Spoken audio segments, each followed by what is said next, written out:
সূরা লুকমানের শেষ নাম্বার আয়াতের ভিতরে আল্লাহ রাব্বুল আলামিন বলছেন, পাঁচটা জিনিস আমি পৃথিবীর কাউরে দিই নাই। এই পাঁচটা জিনিস আল্লাহ নিজের কাছে রেখে দিয়েছেন। বোঝা যায় এই পাঁচটা জিনিসের মালিক একজন, তিনি কে? আল্লাহু আকবার বললে কোনো লস নাই, কারণ রাসূল বলেন, কেউ যদি আমার আল্লাহর নামে একবার আল্লাহু আকবারের ধ্বনি দেয়, কেউ যদি আল্লাহু আকবার বলে জমিনের ভিতরে আমার আল্লাহর নামে ধ্বনি দেয়, আল্লাহু আকবারের অর্থ হলো বড়ত্ব ঘোষণা। কার? আরো জোরে বলেন কার? আসমানের মালিক কে? জমিনের মালিক কে? সূর্যের মালিক কে? চন্দ্রের মালিক কে?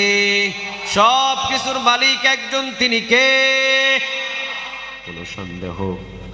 আরো জোরে বলেন, কোন সন্দেহ?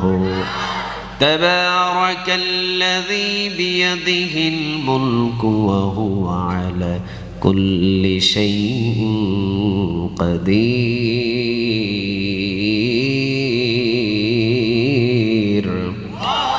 তাবারাকাল্লাযী বিয়াদিহিল মুলক, রাজত্ব, বিয়াদি মানে হাত বোঝানো হয়েছে। তাবারাকাল্লাযী বিয়াদিহিল মুলক, আল্লাহ রাব্বুল আলামিন বলেন এই রাজত্বটা আমি আল্লাহর হাতে। রাজত্বটা কার হাতে বলেন?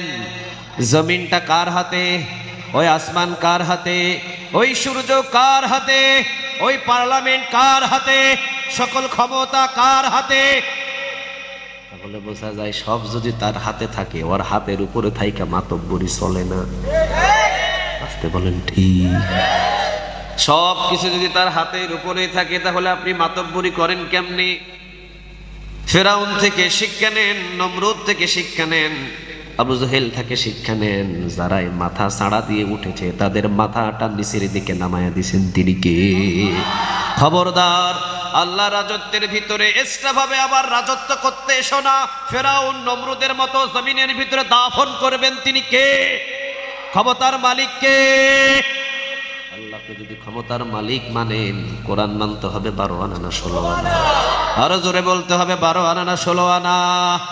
আল্লাহ রাব্বুল আলামিন নিজেই বললেন, আল্লাযী জাআলা লাকুমুল আরদা ফিরাশাও ওয়াস সামাআ বিনাআ ওয়া আনজালা মিনাস সামাই মাআন ফাআখরাজা বিহি মিনাস সামারাতি রিজকান লাকুম ফালা তাজআলু লিল্লাহি আদাদান ওয়া আনতুম তা'লামুন। কথাটা কার?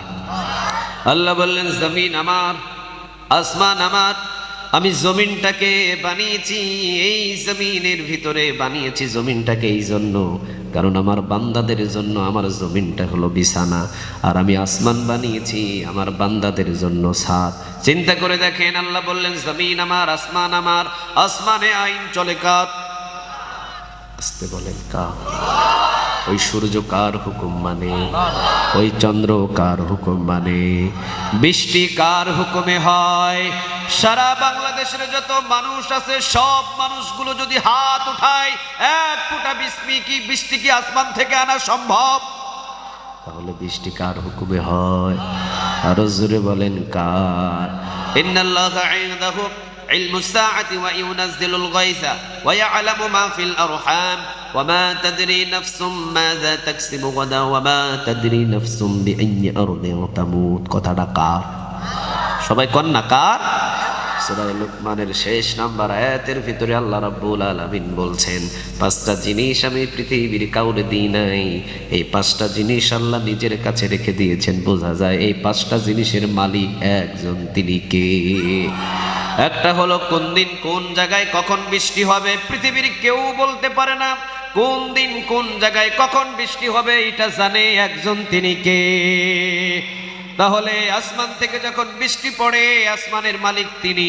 আসমানে কখন কোন দিকে সূর্য উঠবে সেটার মালিক তিনি। কখন চন্দ্র উঠবে, কত তারকা আছে, সব কিছুর মালিক তিনি। তাহলে আল্লাহ বললেন, আল্লাযী জাআলা লাকুমুল আরদা ফিরাশাও ওয়াস সামাআ বিনাআ। জমিন বানিয়েছি আমি তোমাদের জন্য বিছানা, আসমান বানিয়েছি আমি তোমাদের জন্য ছাদ। বোঝা যায় ওই আসমানে আল্লাহর হুকুম ঠিকঠাক মতো চলে, জমিনে ওই আল্লাহর আইন মতো জমিনটা চলার দরকার আছে না নাই?